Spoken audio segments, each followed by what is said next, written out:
সময় খারাপ হলে কি করা উচিত? সময়টা যখন খারাপ যায়, চারদিকে শুধু অন্ধকার। যাদের নিজের বলে ভেবেছিলাম তারাও দূরে সরে যায়। তখন মনে হয় ভগবানও কি আমাকে ভুলে গেছেন? কিন্তু শোনো, খারাপ সময় আসা মানেই তুমি শেষ নও। খারাপ সময় মানেই ভগবান তোমাকে ভাঙছেন না, তোমাকে গড়ে তুলছেন। যখন সব দরজা বন্ধ হয়ে যায়, তখন একটা দরজা খোলা থাকে, ধৈর্যের দরজা। সময় খারাপ হলেই প্রথম কাজ নিজেকে দোষ দেওয়া বন্ধ করো। সবকিছু তোমার হাতে ছিল না। দ্বিতীয় কাজ, চুপচাপ সহ্য করা শেখো।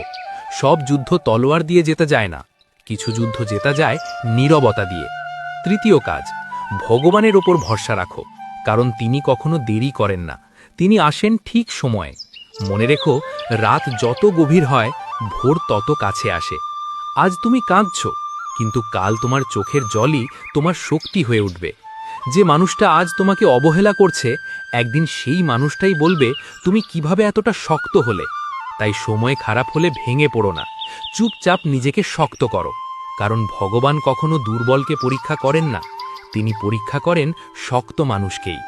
নমস্কার, ধন্যবাদ।